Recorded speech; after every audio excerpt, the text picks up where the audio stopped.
Hi everyone, welcome once again to plus minus. My name is Kartik और हमारी जो series चल रही है 1500 क्वेश्चन की जीके के लिए, जनरल अवेयरनेस के लिए, जो कि हमारे आगे आने वाले अक्टूबर और नवंबर महीने में बहुत ज़्यादा इंपॉर्टेंट रहने वाली, जितने भी एग्ज़ाम होने वाले हैं हमारे, चाहे फिर वो उसमें जूनियर क्लर्क का हो, फी कलेक्टर का हो, पर्सनल असिस्टेंट का हो, या फिर पीआरटी लाइब्रेरियन, या फिर और भी कोई भी एग्ज़ाम हो, आगे आने वाले 2 महीने के अंदर, यानी कि अक्टूबर और नवंबर के अंदर जितने भी एग्जाम होने वाले हैं DSSB की तरफ से, ये पूरी सीरीज जनरल अवेयरनेस की बहुत हेल्पफुल रहेगी। तो आप रेगुलरली इन वीडियोस को देखते रहा करें। आगे चले, स्टार्ट करते हैं अपना पहला क्वेश्चन जो आज का है। Which article of Indian constitution is related to uniform civil code for citizen. आप लोगों ने बहुत बार सुना भी होगा कि भाई देश में UCC लागू हो जाना चाहिए, यूनिफॉर्म सिविल कोड लागू हो जाना चाहिए। बट ये क्वेश्चन पूछ रहा है, एक जगह बात होती है कि UCC लागू हो जाना चाहिए, और दूसरी जगह ये क्वेश्चन हमसे पूछ रहा है कि भाई कौन से आर्टिकल में लिखा हुआ है कि भाई यूनिफॉर्म सिविल कोड है हमारे देश में। पर यहाँ पे दिक्कत छोटी सी आ जाती है कि जो आर्टिकल नंबर हमारा 44 है, आर्टिकल 44, आर्टिकल 44 जो है, ये पार्ट कॉन्स्टिट्यूशन के पार्ट 4 में आता है, पार्ट 4 में आता है। और ये किसके अंडर आता है? डायरेक्टिव प्रिंसिपल्स के अंडर, डायरेक्टिव प्रिंसिपल्स के अंडर। कि मतलब ये सजेशन दिया जाता है सभी को, पूरे देश को सजेशन दिया जाता है कि जितने भी रहने वाले, डायरेक्टिव प्रिंसिपल का मतलब होता है कि एक सजेशन देना।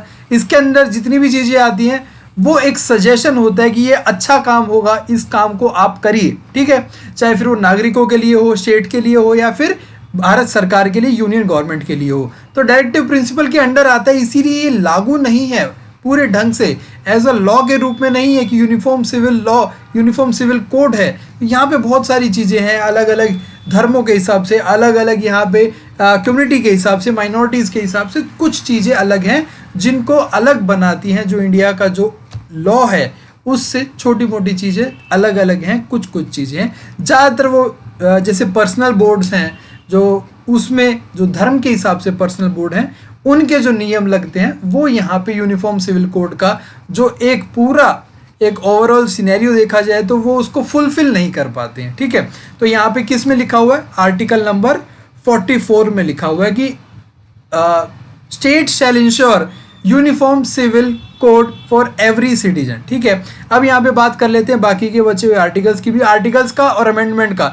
इनमें से एक क्वेश्चन अपना पक्का बन रहा है, रोज की क्लास में हम देख रहे हैं कि आर्टिकल्स का पूछा जा रहा है या फिर अमेंडमेंट के बारे में एक पूछा जा रहा है। तो ये बहुत ध्यान से देखने वाली चीज़ें हैं, और आपके 4 ऑप्शन होते हैं, उनके साथ सारे ही ऑप्शन के आर्टिकल आपको कवर करवा देते हैं, अनुच्छेद सारे बता देते हैं। आर्टिकल नंबर 52 अनुच्छेद 52 में लिखा हुआ है, प्रेसिडेंट के बारे में लिखा हुआ है कि प्रेसिडेंट इंडिया में there shall be president, Bharat में राष्ट्रपति होने चाहिए, और राष्ट्रपति यानी कि प्रेसिडेंट को फर्स्ट पर्सन कहा जाएगा, हेड ऑफ द स्टेट कहा जाएगा, फर्स्ट सिटीजन कहा जाएगा। ये कहाँ लिखा हुआ है? अनुच्छेद 52 में लिखा हुआ है। फर्स्ट सिटीजन कौन होता है हमारे देश के? राष्ट्रपति होता है। तो और वो हेड ऑफ द स्टेट होंगे, head of the armed forces भी होंगे। ये सारी चीजें कहाँ लिखी हुई हैं? आर्टिकल 52 में। आर्टिकल 49 में, ये आर्टिकल 49 है, ये पहले भी आ चुका है, पहले भी कर चुके हैं कि भाई protection of monuments objects, protection of monuments objects और प्लेस जो कि हमारे इंपॉर्टेंट है, कल्चरली इंपॉर्टेंट है, हिस्टोरिकली इंपॉर्टेंट है, जो हमारे मॉन्यूमेंट है, ऑब्जेक्ट है, या फिर कोई प्लेस है, तो उसकी प्रोटेक्शन हमारे स्टेट को करनी है, हमारी यूनियन को करनी है। ये आर्टिकल नंबर 49 में लिखा हुआ है। और 46 में लिखा हुआ है कि भाई जो हमारे पिछड़ा वर्ग है, जैसे कि SCs हैं, STs हैं, उनके लिए खास तौर पर ध्यान देने की जरूरत है सरकारों को, उनकी पढ़ाई के लिए, एजुकेशन के लिए, एजुकेशन के लिए, ठीक है, एजुकेशन के लिए एंड इकोनॉमिक के लिए, economic,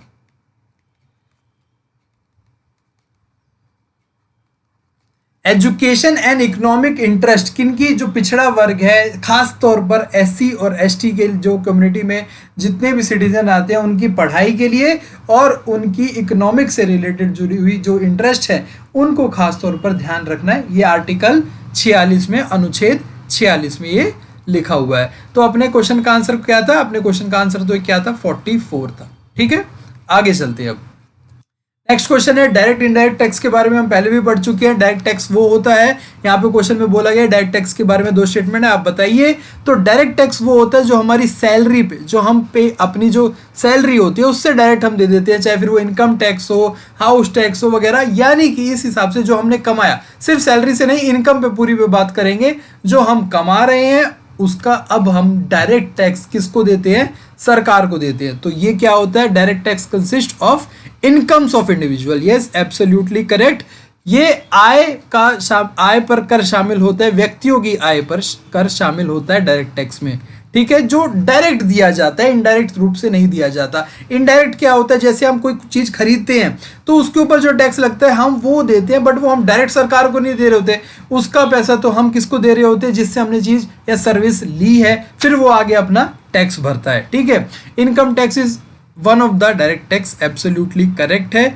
income tax one of the direct tax है, आप लोगों को पहले भी बता चुका हूं इसके बारे में कि भाई हमारा इनकम टैक्स हो गया, वेल्थ टैक्स हो गया, प्रॉपर्टी टैक्स हो गया, जितने भी टैक्स डायरेक्टली इंसान अपनी कमाई से सीधा भरता है सरकार में, वो डायरेक्ट टैक्स होते हैं, बाकी के इनडायरेक्ट टैक्स होते हैं। तो ये बोथ 1 और 2 करेक्ट हो गए।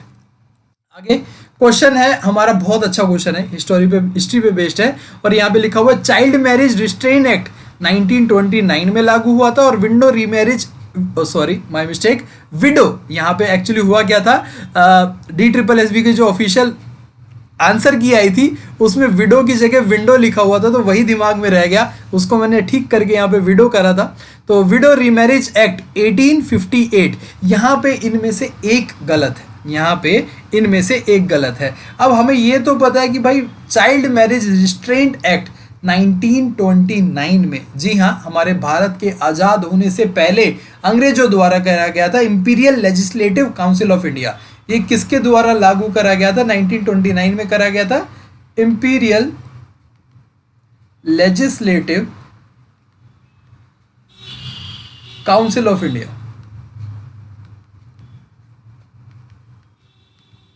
जब गवर्नमेंट ऑफ इंडिया को उस टाइम पे क्या कहा जाता था, imperial legislative council of India, तो उस टाइम पे 1929 में। और विडो रीमैरिज एक्ट, जो आपको पता होगा ईश्वर चंद्र विद्यासागर जी ने जिसके लिए बहुत काम करा था, वो था 1856 में, ना कि 1858 में।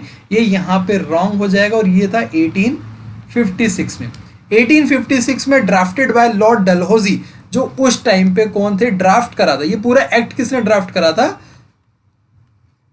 और ईश्वर चंद्र विद्यासागर की इसमें बहुत ज्यादा भूमिका है। उन्होंने ये जो विडो रीमैरिज, उससे पहले सती प्रथा होती थी, पहले तो वो रुकवाई थी, ठीक है, सती प्रथा होने के बाद वो रुकवाई। उसके पहले होता था क्या था भाई, सती प्रथा थी, तो उसके बाद उस टाइम पे तो कोई विधवा विडो होती ही नहीं थी, क्योंकि वो सती हो जाती थी। वो रुकवाने के बाद उसके बाद शुरू करा गया था हिंदू विडो रीमैरिज, जिसकी प्रथा चलवाई गई थी, क्योंकि बहिष्कार फिर भी हो रहा था, सती नहीं हो रही थी तो पर फिर भी सामाजिक रूप से बहिष्कार हो रहा था। वहां पे उनके जो एक हक था उनका, वो उनसे वंचित करा जा रहा था उन महिलाओं को, तो वो उनको दिलवाने के लिए ईश्वर चंद्र विद्यासागर जी ने बहुत मेहनत करी। उसके बाद ये ड्राफ्ट तैयार करा गया, ड्राफ्टेड बाय लॉर्ड डलहौजी, और पास, ये जो पूरा एक्ट जो था वो पास किसने करा था, लॉर्ड कैनिंग ने, पास्ड बाय लॉर्ड कैनिंग। तो समझ में आया, ये 1856 की बात है, 1858 की नहीं, 1856 की बात है। तो यहाँ पे ओनली 1 करेक्ट होगा, यहाँ पे हमारा कौन सा करेक्ट होगा, ओनली 1 करेक्ट होगा। तो हमेशा 2 स्टेटमेंट में तुक्का मारना नहीं है, आंखें बंद करके बोथ करेक्ट पे मत लगा देना, क्योंकि आपने देखा होगा ज्यादातर बोथ करेक्ट आ रहे हैं, तो बोथ करेक्ट पे मत लगाना, समझना है, याद करना है कि भाई हाँ हमने पढ़ा था, तो यहाँ पे उस हिसाब से आपको आंसर करनी है। चाइल्ड मैरिज रिस्ट्रेंट एक्ट में हुआ क्या था, इसके बाद यहाँ पे 14 साल तो लड़कियों की उम्र कर दी गई थी कि भाई शादी के लिए 14 साल कम से कम होनी चाहिए, और 18 साल बॉयज़ की कर दी गई थी। उसके बाद इसे फिर थोड़े सालों बाद बढ़ा दिया गया था, फिर उसमें हम लड़कियों की उम्र 16 साल कर दी गई थी, फिर उसके बाद बढ़ा के 18 और 21 हुई है। तो ये काफ़ी लंबा प्रोसेस रहा है, जो ये चाइल्ड मैरिज का अबॉलिशन हुआ है भारत में, पूरे देश में, कि चाइल्ड मैरिज नहीं करनी, और जो एक लीगल एज है मैरिज की उसको बढ़ाया गया है, और ये अब फिक्स है, ठीक है। आगे चलते हैं।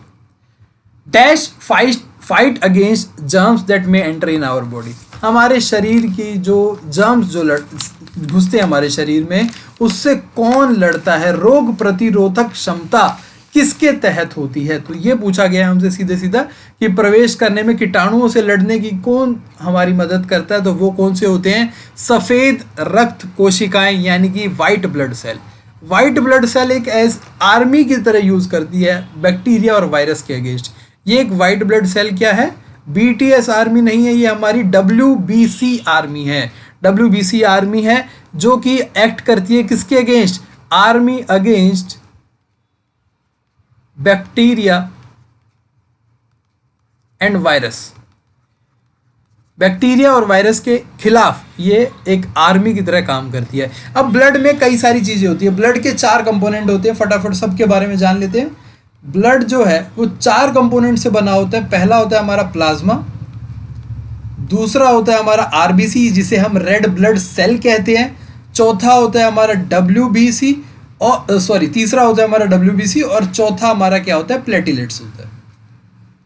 क्या होता है हमारा चौथा, प्लेटिलेट्स होता है। और हेमोग्लोबिन हमें पता है कि भाई हमारे रंग को लाल करने के लिए होता है हेमोग्लोबिन। इसका जो रेंज है वो महिलाओं के लिए, विमेन के लिए हमारा होता है 13.8 से लेकर 17.2 और मेन के लिए होता है यहाँ पे 12.1 से लेकर 15.1। ये एक नॉर्मल रेंज है, 12.1 से लेकर 15.1 नॉर्मल रेंज है। ठीक है, अब blood, plasma, RBC, WBC, platelets की बात कर लेते हैं। डब्ल्यूबीसी का तो पता चल गया भाई, हमें फाइट अगेंस्ट हमारा क्या करता है, ये बैक्टीरिया एंड वायरस के करता है, इन्फेक्शन वगैरह से हमें बचाता है। कोई भी स्वेलिंग होती है हमारे शरीर में उससे कौन बचाता है, हमारा डब्ल्यूबीसी बचाता है। आरबीसी क्या करता है, ब्राइट रेड कलर देता है रेड ब्लड सेल को। और इसको क्या कहा जाता है, इसके 2 नाम होते हैं, इसलिए एक नाम इंपॉर्टेंट है। आरबीसी एक तो हमारा रेड कलर देता है, ठीक है, आरबीसी क्या हो गया, ब्राइट रेड कलर देने के लिए। और दूसरा हमारा क्या होता है यहाँ पे, एरिथ्रोक्राइट्स, एरिथ्रोकाइट्स ये इसका नाम होता है, ऑल्सो नोन एज। और ऐसे ही डब्ल्यूबीसी का भी नेम होता है। डब्ल्यूबीसी का क्या नेम होता है, ल्यूकोकाइट्स, ल्यूकोकाइट्स। ठीक है, अब प्लाज्मा का क्या काम होता है, प्लाज्मा ट्रांसपोर्ट करता है, हमारे जो ब्लड सेल है पूरे शरीर में ट्रांसपोर्ट करता है, ट्रांसपोर्ट ब्लड सेल। और प्लेटिलेट्स का क्या काम होता है, हेल्प इन ब्लड क्लोटिंग। जो ब्लड क्लोटिंग होती है ना, हमारी ब्लड क्लोटिंग का जो प्रोसेस है, अगर ब्लड क्लोटिंग ना हो तो यहाँ पे अगर एक कट लग गया तो खून बहता रहेगा, क्योंकि क्लॉट नहीं होंगे तो खून बहता रहेगा। ठीक है, तो यहाँ पे क्या है, प्लेटलेट्स क्या है, help in blood clotting process.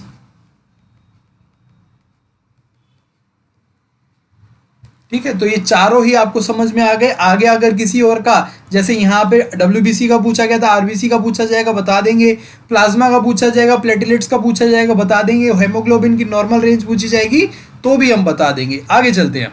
Which of the following statement is correct, Lord Dalhousie introduced doctrine of lapse, company took over Awadh in 1856। ये दोनों अलग अलग तरीके से है। एक डॉक्ट्राइन ऑफ लैप्स क्या था, ये क्या है, डॉक्ट्राइन चूक के सिद्धांत को, चूक का सिद्धांत नहीं कहेंगे, डॉक्ट्राइन ऑफ लैप, इसको मैं समझाता हूँ क्या है। इसका अगर परफेक्ट एग्जांपल आपको देखना है तो रानी झांसी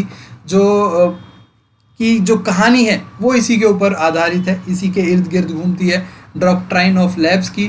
तो जो ईस्ट इंडिया कंपनी थी, ब्रिटिश सरकार थी, उन्होंने एक लॉ पास करा, डॉक्ट्राइन पास करा कि भाई जितने भी हिंदू राजा हैं भारत में, जितने भी हिंदू राजा हैं भारत में, अगर उनकी संतान नहीं होती है और उनकी डेथ हो जाती है, ठीक है, संतान नहीं हुई तो वो गोद लेने से उनको वंचित कर देंगे। संतान नहीं हुई तो इस कानून के तहत वो गोद नहीं ले पाएंगे, और जैसे ही उनकी मृत्यु हो जाएगी, उस राजा की मृत्यु हो जाएगी, तो वो उनका पूरा साम्राज्य किसके पास चला जाएगा, ब्रिटिश सरकार के पास चला जाएगा। तो इसीलिए झांसी डॉक्ट्राइन ऑफ लैप्स के अंडर आई थी। ठीक है, अब यहाँ पे कंपनी ने अवध पे, अब आपको पता है 1856 से पहले जो एक क्या हुआ था, सब्सिडरी अलायंस हुआ था 1801 में सब्सिडरी अलायंस हुआ था, सब्सिडरी अलायंस। अब सब्सिडरी अलायंस किसके साथ हुआ था? अवध के राजा के साथ हुआ था 1801 में। उसमें क्या हुआ था? सब्सिडरी अलायंस का मतलब यही था कि भाई उस राजा से उसकी सारी सेना ले ली जाएगी, उसका राज नहीं लिया जाएगा, उसकी जगह, जमीन, जायदाद, जागीर पूरी उसकी रहेगी, बट उसके पास अपनी सेना रखने का हक नहीं होगा। राजा की प्रोटेक्शन ब्रिटिश आर्मी करेगी। राजा के वहाँ पे जितने चीज़ें उगती है पूरी प्रजा में, टैक्स वगैरह जो भी होता है, टैक्स की उगाई कौन करेगा? ब्रिटिश सरकार करेगी, यानी कि ईस्ट इंडिया कंपनी करेगी उस टाइम पे। तो ये सारी चीज़ें क्या थी? सब्सिडरी अलायंस के तहत थी। अब यहाँ पे क्या हुआ कि भाई 1856 में वाजिद अली शाह, कौन था? वाजिद अली शाह। वाजिद अली शाह ने क्या करा? यहाँ पे मिस गवर्नेंस के तहत ब्रिटिश हुकूमत ने क्या कहा कि भाई कामकाज ढंग से नहीं चल रहा है अवध में, मिस गवर्नेंस चल रही है, कुछ भी अर्थ जो उनकी जो पूरा प्रोसेस था वहाँ पे उनका यही था कि इसको हथियाया जाए। तो हथियाए जाने का जो रीज़न दिया वो क्या दिया? मिस गवर्नेंस, राजतंत्र ढंग से नहीं चल रहा है और हम इसको पूरा ढंग से चलाएंगे, उन्होंने ये कह के अवध को कब्जा लिया। तो doctrine of labs Lord Dalhousie द्वारा लाया गया था, बिल्कुल सही है। Company took over Awadh in 1856, बिल्कुल सही है, सही है, दोनों ही करेक्ट हैं। तो बोथ 1 और 2 यहाँ पे करेक्ट हो जाते हैं। आगे चलते हैं। Which of the following pairs of tributary is correct? दोनों ही यहाँ पे गलत हो जाते हैं। जो भवानी है, ये जो भवानी ट्रिब्यूटरी है वो किसकी है? कावेरी की है। और भीमा किसकी है? वो कृष्णा की है। तो ये दोनों की अपोजिट में लिखी हुई थी। भीमा किसकी ट्रिब्यूटरी है? कृष्णा की। और भवानी किसकी है? कावेरी की है। ठीक है, तो ये दोनों ही यहाँ पे गलत हो जाते हैं। तो नाइदर 1 नॉर 2 यहाँ पे करेक्ट हो जाएगा। आगे चलें। तो which method of separation is use to separate heavier and lighter components by blowing air? हवा से, ठीक है, हवा के झोंके से। अब देखो क्या करते हैं, अब आपको याद होगा कभी पुराने अगर आप लोगों के घर में आज भी गेहूं वगैरह आते हैं, सीधा आटा नहीं आता, गेहूं आता है, या फिर किसी का गांव से लिंक है तो गांव में देखा होगा, या फिर किसी चक्की पे देखा होगा, आटे की चक्की पे देखा होगा, तो वो एक कूलर के ऊपर या फिर ऊंचाई से वो गिराते हैं, गेहूं के दाने गिराते हैं। तो उसमें क्या होता है कि भाई जो हल्के होते हैं वो थोड़े उड़ के आगे चले जाते हैं और जो भारी जो दाने होते हैं वो रह जाते हैं। तो हल्का क्या होता है उसमें, वो दाने नहीं होते, उसके ऊपर का जो छिलका होता है, छिलका उड़ के आगे चला जाता है और भारी जो दाना है वो वहीं पे नीचे गिर जाता है। तो इसे क्या कहते हैं? विनोइंग कहते हैं। इसे क्या कहते हैं? विनोइंग कहते हैं। इसे क्या कहते हैं? विनोइंग कहते हैं। हैंड पिकिंग आपको पता है, तो ये हमारा इसका आंसर क्या हो गया? विनोइंग करेक्ट हो गया। हैंड पिकिंग तो समझ में आ गया, हाथ से छानना। तो ये तो हम छोटे मोटे छोटे क्वांटिटी के लिए कर सकते हैं, चावल वगैरह या दाल वगैरह साफ करते हैं तब करते हैं। छानना ये एक तरीके का वही चीज़ है, छानने में वही है जैसे हम चाय को छानते हैं, यहाँ पे दानों को छानते हैं, जो हमारा अनाज होता है उसको भी छानते हैं हम, बड़े बड़े जो छन्नी लेके हम, बड़ी वाली छन्नी होती है उससे भी छाने जाते हैं। ठीक है। थ्रेशिंग भूसी निकालना क्या होता है? थ्रेशिंग आप लोगों को पता है, थ्रेशर आते हैं बहुत बड़े बड़े, अब तो ट्रैक्टर आते हैं, थ्रेशर मशीन आती है। वैसे क्या होता है, बहुत बड़ा गंठल उठा के उनका गेहूं का उनको पीटा जाता है, थ्रेश करा जाता है, पीटा जाता है। तो उससे क्या होता है, दाने निकल जाते हैं। जो उसकी डंडी होती है, अनाज की जो डंडी होती है वो हाथ में रह जाती है, दाने निकल जाते हैं। उसके ऊपर से छिलका नहीं निकलता है। अभी भी छिलका कहाँ निकलता है? विनोइंग में निकलता है या फिर छानने में निकलता है। थ्रेशिंग में सिर्फ अभी दाने अलग हो जाते हैं, उसकी जो कली से दाने अलग हो जाते हैं। ठीक है, आगे चलते हैं। Rice need dash temperature and dash humidity. Rice को भाई बहुत ज़्यादा हाई टेम्परेचर चाहिए होता है और हाई ह्यूमिडिटी चाहिए होती है। तभी तो आपने देखा है ना कि बारिश जब ज़्यादा हो जाती है तो धान की फसल बढ़िया होती है। टेम्परेचर हाई, अपने यहाँ पे हरियाणा, पंजाब, यूपी, इस एरिया में जो हिंदी बेल्ट एरिया है, यहाँ पे धान की जो फसल लगती है बहुत बढ़िया लगती है। तो टेम्परेचर हाई रहता है अपना, यहाँ पे ह्यूमिडिटी भी हाई रहती है, उस महीने में लगती है। और सबसे मज़ेदार बात है, खरीफ क्रॉप है, तो सिर्फ इतना याद रखना है, खरीफ क्रॉप को ये दोनों चीज़ें ही चाहिए होती है, हाई टेम्परेचर, हाई ह्यूमिडिटी और एनुअल रेनफॉल 100 सेंटीमीटर से ज़्यादा। ठीक है, कितने से ज़्यादा? 100 सेंटीमीटर से ज़्यादा, 100 सेंटीमीटर से ज़्यादा एनुअल रेनफॉल। अब आप बोलोगे कई बार इतनी रेनफॉल, तो यार दूसरे तरीके से इरिगेशन के मेथड है ना, पानी की रिक्वायरमेंट तो उतनी रहती है, चाहे वो बारिश से मिले चाहे फिर वो ग्राउंड वाटर से मिले, कहीं से भी मिले, ठीक है। तो यहाँ पे करेक्ट क्या हो जाएगा, ऑप्शन 4 हाई, हाई उच्च, उच्च। Dash is located in Telangana. चार ऑप्शन अपने पास हैं, चारों के बारे में पढ़ना पड़ेगा, चारों के बारे में देखना पड़ेगा। क्या है, कांगड़ा फोर्ट। कांगड़ा कहाँ पे है, हिमाचल प्रदेश में एक जगह है, डिस्ट्रिक्ट है। तो कांगड़ा या फिर कांगड़ा ये कहाँ पे है, हिमाचल में, हिमाचल प्रदेश में। बहुत सुंदर प्रदेश हमारा हिमाचल प्रदेश। उसके बाद बीबी का मकबरा औरंगाबाद महाराष्ट्र में है, औरंगाबाद महाराष्ट्र में।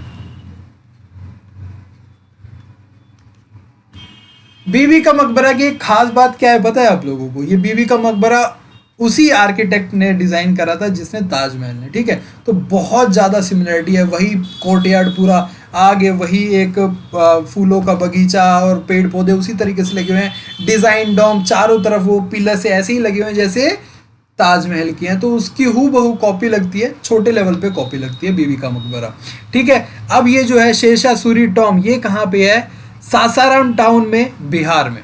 ये कहाँ पे है, सासाराम, सासाराम टाउन, बिहार, बिहार के सासाराम जिले में है ये। और खजाना बिल्डिंग म्यूजियम ये आ जाती है हैदराबाद में, हैदराबाद तेलंगाना। तो करेक्ट कौन सा हो गया हमारा, 4 खजाना बिल्डिंग म्यूजियम। इसमें जो हमारे कुतुब शाही था या फिर हमारी बहामनी जो थी और या फिर हमारा काकतिया, ये क्या थे, वंश थे, बहामनी वंश, काकतिया वंश, कुतुब शाही वंश। तो इनसे जुड़ी हुई जो चीजें हैं ना वो इस म्यूजियम में रखी हुई हैं। किस किस की है, दोबारा लिख देता हूं यहाँ पे, कुतुब शाही, बहामनी, काकतिया, ठीक है। तो ये जितने हमारे वंश थे, तीनों वंश थे, इनसे जुड़ी हुई जो चीजें हैं, इन तीनों से जुड़ी हुई जो हमारी चीजें हैं वो कहाँ रखी हुई हैं, खजाना बिल्डिंग म्यूजियम में रखी हुई हैं। आगे चलेंगे, 90th क्वेश्चन पे चलते हैं। During recession when GDP falls, disposable income क्या होता है, डिस्पोजेबल इनकम के बारे में क्या हो जाता है।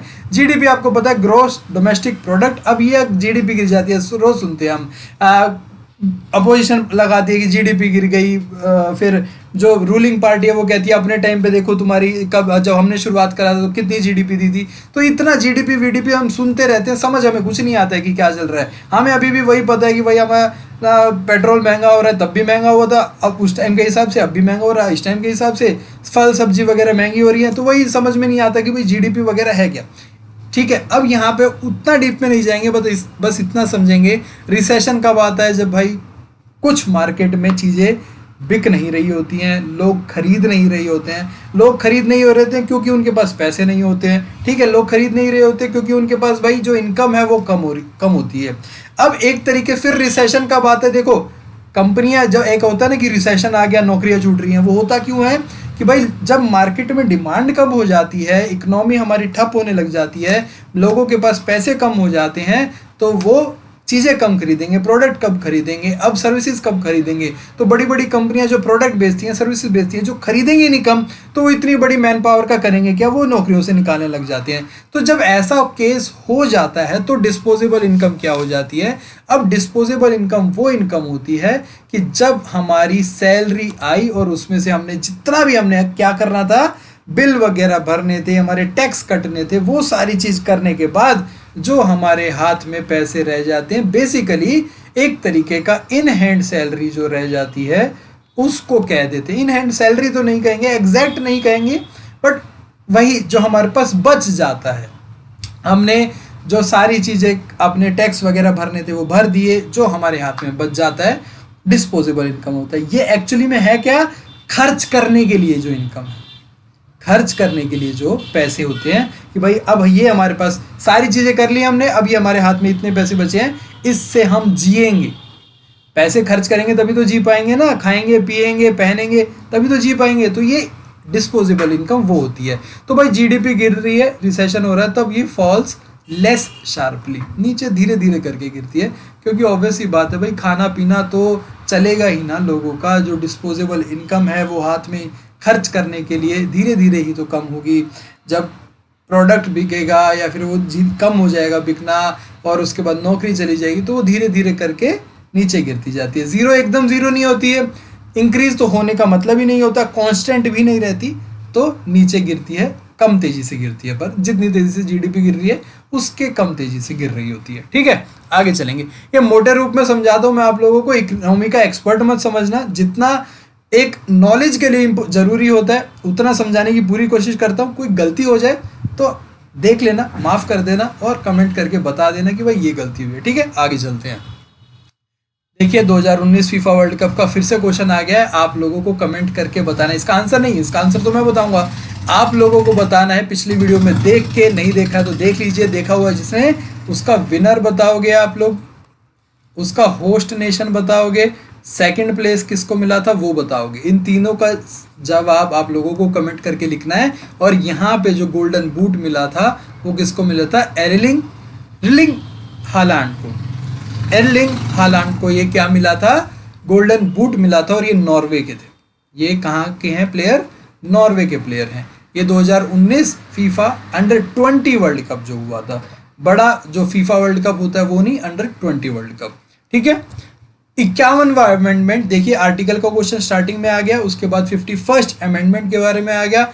अमेंडमेंट की बात करी गई है तो अमेंडमेंट के बारे में तो बहुत इंपॉर्टेंट चीज़ें जाननी जरूरी हैं, क्योंकि अमेंडमेंट में बहुत ज़्यादा क्वेश्चन आ रहे हैं हमारे। ठीक है, तो सारे ही अमेंडमेंट हमें जानने हैं। 1984 में 51st अमेंडमेंट हुआ था, 1984 में। अब इसमें क्या कहा गया था? जो हमारे नागालैंड है, ठीक है, इस अमेंडमेंट के तहत क्या था? क्या नागालैंड, मेघालय, मिजोरम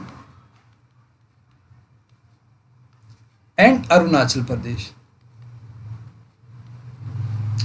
इन राज्यों में जो एससी और एसटी हैं, इन राज्यों में एससी और एसटी हैं, उनके लिए था बेसिकली।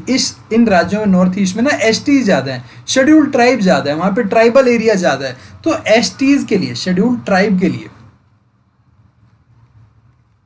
शेड्यूल्ड ट्राइब के लिए, जो ट्राइबल एरिया में रहने वाले लोग हैं, शेड्यूल्ड ट्राइब के लिए रिजर्वेशन ऑफ सीट की बात कही गई थी हाउस में, उनकी सभा में। शेड्यूल्ड ट्राइब रिजर्वेशन,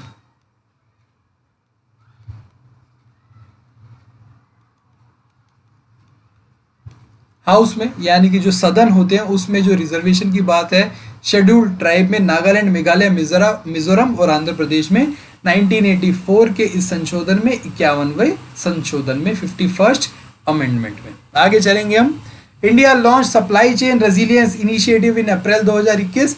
जब अप्रैल महीने की हमने करंट अफेयर्स, जब हम रेगुलर करा करते थे करंट अफेयर्स, तब हमने इस पर डिटेल में बात करी थी कि भाई इंडिया, ऑस्ट्रेलिया और जापान, इंडिया, ऑस्ट्रेलिया और जापान ने मिलकर एक सप्लाई चेन रेजिलियंस स्टार्ट करा है इंडो पैसिफिक रीजन में, इंडो पैसिफिक रीजन में। ठीक है, इंडो पैसिफिक रीजन में ये सप्लाई चेन रेजिलियंस स्टार्ट करा है, जो चाइनीज डोमिनेंस है, चाइना को काउंटर करने के लिए, कि चाइना पे जो हर चीज़ की, रॉ मटेरियल की, छोटी से छोटी चीज़ की, चाइना पे जो डिपेंडेंसी बढ़ती जा रही है दुनिया में, उसको काउंटर करने के लिए इंडिया, ऑस्ट्रेलिया, जापान ने मिलके ये सप्लाई चेन रेजिलियंस स्टार्ट करा था। इसमें जो इंडो पैसिफिक के छोटे छोटे देश हैं उनको भी मिलाया गया था, और ये बड़े देश इंडिया थे, ऑस्ट्रेलिया, जापान थे।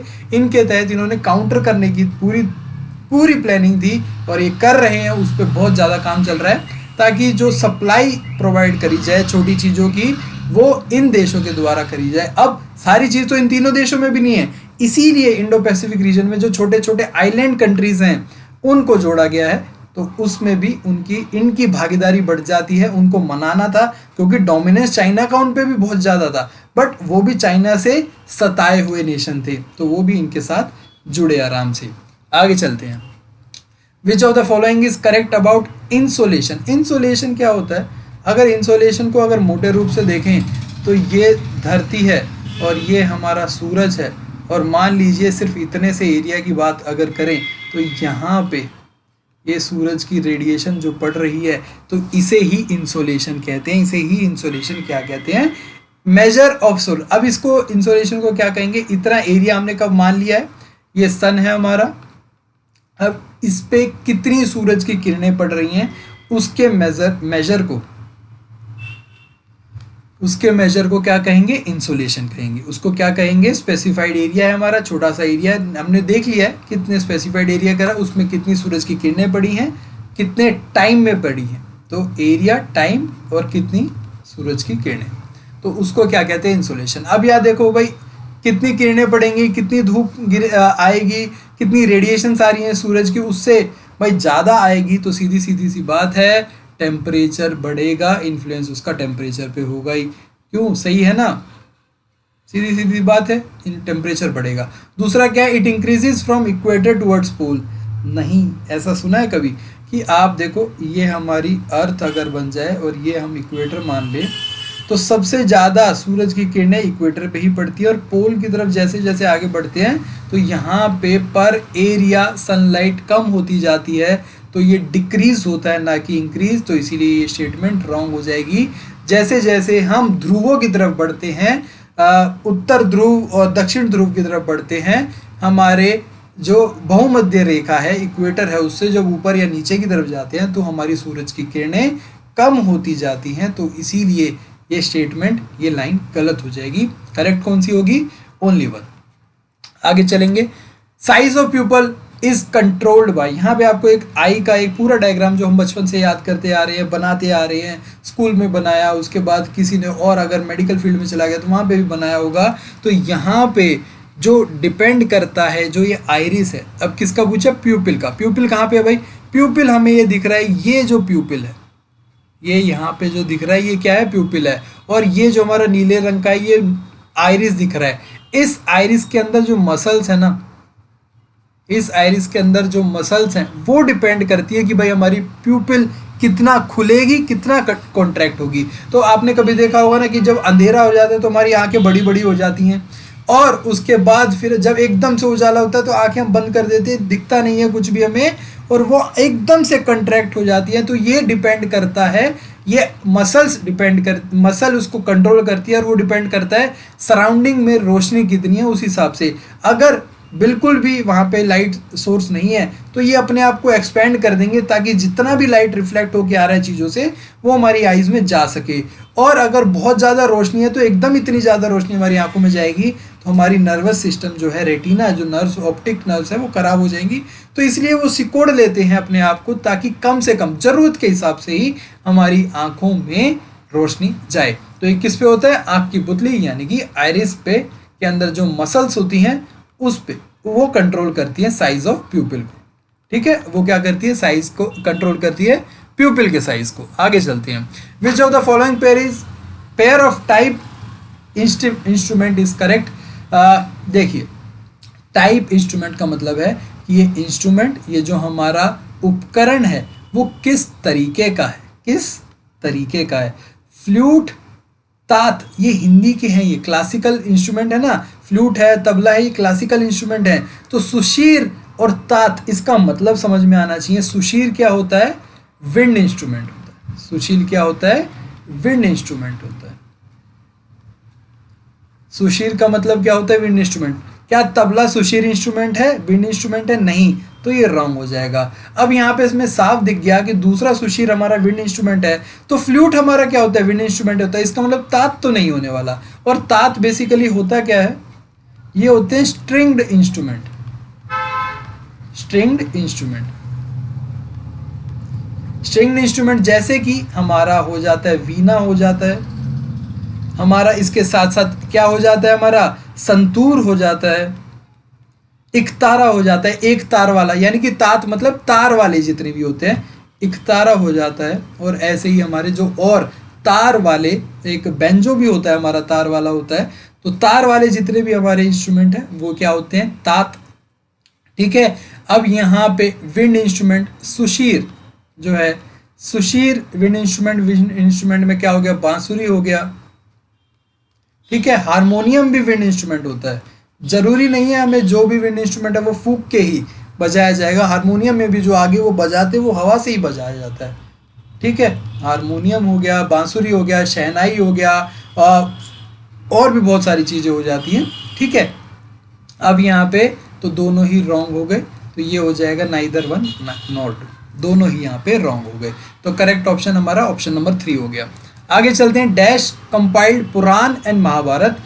व्यास, वेद व्यास जी ने महाभारत और पुराण को कंपाइल करा था, तो क्या है करेक्ट ऑप्शन, क्या हो जाएगा, व्यास हो जाएगा। यहाँ पे क्या करेक्ट हो जाएगा, व्यास हो जाएगा। बाण भट्ट ने क्या लिखा था, हर्ष चरित्र, क्या लिखा था, हर्ष चरित्र।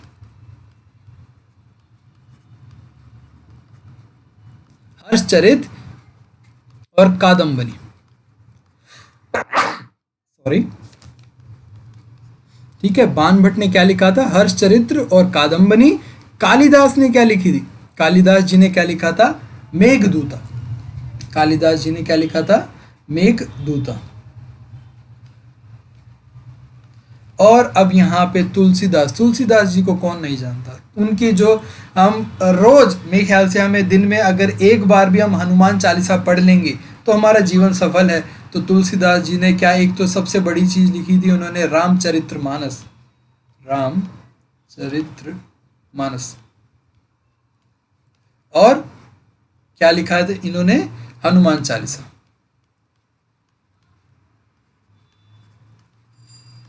रामचरितमानस, हनुमान चालीसा कालिदास, पुराण महाभारत वेद व्यास जी ने, और इसके साथ साथ भगवत गीता भी, ठीक है। महाभारत की बात हो गई, भगवत गीता तो महाभारत से ही आई है, तो व्यास जी ने भगवत गीता भी लिखी थी, भगवत गीता को कंपोज किया था पूरा, ठीक है। कहने वाले तो श्री कृष्ण है, तो भगवत गीता जो कंपोज करी गई थी वो किसने करी थी, वेद व्यास जी ने। कालिदास ने मेघदूता, बाण भट्ट ने हर्ष चरित्र और Kadambini. IAEA, international atomic energy agency, international atomic energy agency, एक एजेंसी है जो दुनिया भर में clean use of atomic nuclear energy, clean use of nuclear energy, इसको बढ़ावा देती है। जितने भी हथियार हैं उसको निरस्त करने की बात करती है, एटॉमिक हथियार है उनको ख़त्म करने की बात करती है कि भाई अपने जितने भी एटॉमिक हथियार हैं, न्यूक्लियर वेपन है, उनको ख़त्म कर दीजिए और आगे और वेपन्स नहीं बनाएं। और इसकी स्थापना हुई थी 29 जुलाई 1957 में। और इसका जो हेडक्वार्टर है वो कहाँ पे है, वियना, ठीक है। हेडक्वार्टर कहाँ पे है, वियना। और वियना कहाँ पे है, ऑस्ट्रिया में, ऑस्ट्रेलिया नहीं, ऑस्ट्रिया में। तो ऑप्शन नंबर 3 यहाँ पे करेक्ट हो जाएगा। 99th क्वेश्चन हमारा, which country hosted 2018 Asian games. तो 2018 के जो एशियन गेम्स हुए थे वो कहाँ पे हुए थे, इंडोनेशिया में, जकार्ता में। जकार्ता वहाँ पे सिटी है, देश का नाम है इंडोनेशिया। अब 2018 के बाद होने हैं 2022 में। ये हर 4 साल में होते हैं एशियन गेम्स। पहले कब हुए थे, 1951 में हुए थे। कहाँ पे हुए थे, दिल्ली में हुए थे, जिसमें न्यू दिल्ली में होते। तो स्टार्टिंग कहाँ से हुई है, new Delhi. New Delhi Asian games का ग्रीस भी कहा जाता है, जैसे कि ओलंपिक्स में सबसे पहले ग्रीस में हुए थे, तो वैसे ही न्यू दिल्ली में हुए थे 1951 में एशियन गेम्स। तो जकार्ता में पिछले साल के हुए थे, 2022 में अगली बार होने हैं। उसके बाद 2026 में भी हमें पता है, 2030 का भी हमें पता है, और 2034 का भी शेड्यूल हमें पता है कि कौन से कहाँ पे होने हैं, ठीक है। तो 2022 में जो होने वाले हैं वो हमारे होने वाले चाइना में, हांगझाऊ जगह में, हांगझाऊ, ये कहाँ पे है, चाइना में। और ये होंगे 19th एशियाड। एशियन गेम्स को एशियाड भी कहा जाता है, ठीक है, 19th एशियाड। 2026 के होंगे, ये होंगे आईची नगाया जापान में। ये होंगे 20th एशियाड। 2030 के कहाँ पे होंगे, ये होंगे हमारे दोहा में, दोहा कतर, दोहा कतर, ये होंगे 21st। और उसके बाद 2034 के होंगे रियाद में। कहाँ पे, रियाद में, Saudi Arabia. Saudi Arabia Riyadh, और ये होंगे 22। तो ये आपको कोई भी एग्ज़ाम में पूछा जा सकता है। अगला कहाँ पे होगा, पिछला कहाँ हुआ, अभी अगर हुआ होता तो वो कहाँ पे हुआ है। अब तो 2022 वाला आएगा चाइना में, उससे अगला 26 वाला कहाँ होगा, 30 वाला कहाँ होगा, 34 वाला कहाँ होगा, क्योंकि सारी सबके सामने बिड लग चुकी है, अनाउंस हो चुके हैं कौन से शहर में होंगे। तो ये सारे आप लोगों को पता होने चाहिए। अब ये भी पता होना चाहिए चाइना में कौन से एशियाड होंगे 19th, इंडोनेशिया में कौन से हुए थे 18th एशियाड हुए थे 2018 में। इजी है, याद रखना। आगे चलते हैं लास्ट क्वेश्चन पे दिन में। एशियान जो कंट्रीज है, association of south east Asian nation, क्या है, association of south east Asian nation. ये समूह है 10 देशों का। इसमें लगभग सारे ही देश हमारे क्या हैं, आइलैंड कंट्री हैं। और उन 10 देशों में कौन नहीं आता, फिजी नहीं आता। तो ऑप्शन नंबर 1 करेक्ट है। वो 10 देश कौन कौन से हैं, Brunei, Thailand, Myanmar, Laos, Indonesia, Malaysia, Philippines, Cambodia, Singapore, Vietnam. भूल से भी इंडिया एशियान में इंक्लूड मत कर देना। इंडिया का पूरा पार्टनरशिप चलती है एशियान के साथ। 10 के 10 देशों का जो ग्रुप है, इंडो एशियन पार्टनरशिप चलती है, पूरी इनकी पार्टनरशिप होती है। ठीक है, तो ये 10 देश है एशियन में। उम्मीद है आज का सेशन आप लोगों को पसंद आया होगा।